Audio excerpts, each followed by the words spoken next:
মেদিনীপুর এগরা শহরের ৮ নম্বর ওয়ার্ডে রয়েছে সেন্ট্রাল বাস স্ট্যান্ড। এই সেন্ট্রাল বাস স্ট্যান্ড দীর্ঘ ৩০ বছর আগে তৈরি হয়, কিন্তু দেখা যায় সেন্ট্রাল বাস স্ট্যান্ড তৈরি হওয়ার পরেও অর্ধেকেরও বেশি দোকান বন্ধ। দেখা যাচ্ছে গুটি কয়েক দোকান খোলা থাকলেও সেইভাবে কিন্তু দোকানে বিক্রি হয় না।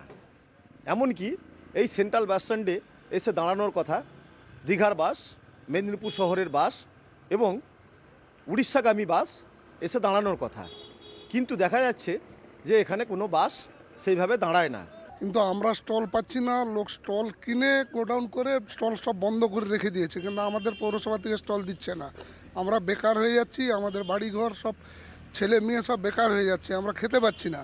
আমরা পৌরসভায় গেলে বলছে না স্টল নেই, তাহলে আমরা কি করে খাবো? আমরা কি চুরি চট্টামি করবো না কি করবো আপনার বলুন একবার। হ্যাঁ, স্টল তারা তার কিনে রেখেছে মাসি তো বন্ধ করে রেখেছে, আমরা কি করবো এখন? পৌরসভা আমাদেরকে দিচ্ছে না কিছু না, অথচ পৌরসভা বলছে যে আমাদের স্টল হবে। এই কি ড্রেনের উপরে এখানে কি স্টল হবে বলছি, কবে হবে তা ভগবান জানে। যে গাড়িগুলো দাঁড়িয়ে থাকে সেই গাড়িগুলোর জন্য পিছনের দোকানগুলো অফ হয়ে থাকার জন্য দোকানগুলো ঠিক মতো চলে না। তো ঠিক সেইখানে কলা মন্দিরের পিছনে আমাদের পৌরসভার একটা অনেক বড় জায়গা আছে, সেইখানে কাজকর্ম চলছে। সেইখানে গাড়ি যেটা পার্কিং হয়ে থাকে দিনরাত, সমস্ত পার্কিংয়ের গাড়িগুলো ওইখানে চলে যাবে।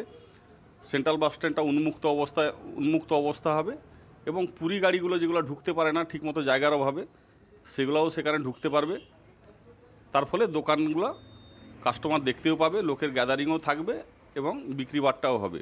এতদিন গড়িয়ে গেছে, এখনও পর্যন্ত এগরা পৌরসভা কোনো উদ্যোগ সেভাবে নিতে পারেনি দোকানগুলো খোলার ব্যাপারে।